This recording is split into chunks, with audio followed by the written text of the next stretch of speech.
నువ్వు చేసిందే. ఇంత ఘోరమైన పాపిష్టి పని చేస్తావని అనుకోలేదు నేను. ఎందుకు అరుస్తున్నావు అట్లాగా? అరవకపోతే ఏమిటి? ఎంత ధైర్యం నీకు? ఏం చేశాను అంటావేమిటి? నా తల్లితో పడుకుంటావా నువ్వు? ఎంత దుర్మార్గుడు నువ్వు అని చెప్పి ఇష్బోషేతు అబ్నేర్ని ప్రశ్నించాడు. జరిగిందేమిటి? ఇష్బోషేతు తల్లి అనగా సౌలు యొక్క భార్య, సౌలుకు ఉన్నటువంటి భార్యలో ఒక భార్యను, అందమైనటువంటి ఒక భార్యను అబ్నేరు చూశాడు. ఆమె మీద కన్నుబడింది. ఏం చేశాడు? ఆమెతో పాపం చేశాడు. ఎవరామె? ఇష్బోషేతుకు తల్లి వరస. ఎప్పుడైతే తన తండ్రి అయిన సౌలు భార్య అయినటువంటి తనకు తల్లి అయినటువంటి వ్యక్తిని పాడు చేశాడు అబ్నేరు అని తెలిసినప్పుడు ఇష్బోషేతు వచ్చి గట్టిగా మాట్లాడాడు. ఎంత ధైర్యం నీకు?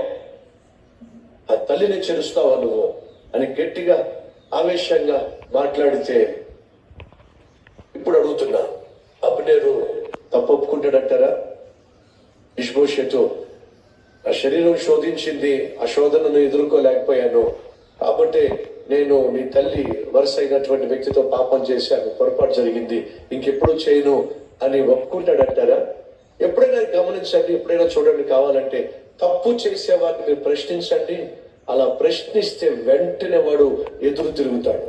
ఎవరో అవసరంలా మా సహోదరిలో ఆగొచ్చే మీ ఆయన ప్రశ్నించండి, ఎందుకు తాగొచ్చావయ్యా ఇట్లాగా, ఎందుకు తాగుతున్నావయ్యా ఎట్లాగా, తాగేసి నువ్వు డబ్బంతా తగిలేస్తే ఎట్లాగయ్యా అని అంటే, ఏం చెప్పమంటావే, ఆ గుడికి బానిసలు అయిపోయాని, తాగకూడదు అనుకుంటున్నాను, తాగేస్తానని, దయచేసి అర్థం చేసుకోవే అంటాడా? అండండి.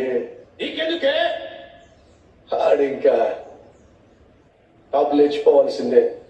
అరిచేస్తాడు, కేకలేసేస్తాడు, పేగ పట్టేసుకుంటాడు, గోడకేసి కొట్టేస్తాడు. పిల్లలను చూడండి, అస్తమానం సెల్ ఫోన్ మీద ఉంటున్నావు ఏమిట్రా అని అడగండి, వాడు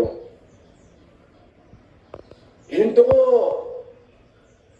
చిన్న పిల్లాడు వాడి చేతిలో సెల్ ఫోన్ తీసుకుని చూడండి, వాడు ఇల్లు పీకి పందిరేసేస్తాడు.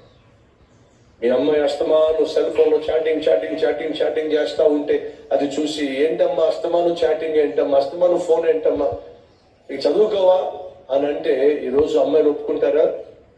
ఒప్పుకోరు, గట్టిగా మాట్లాడతారు.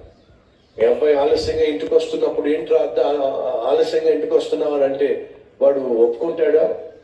తిరగబడతాడు.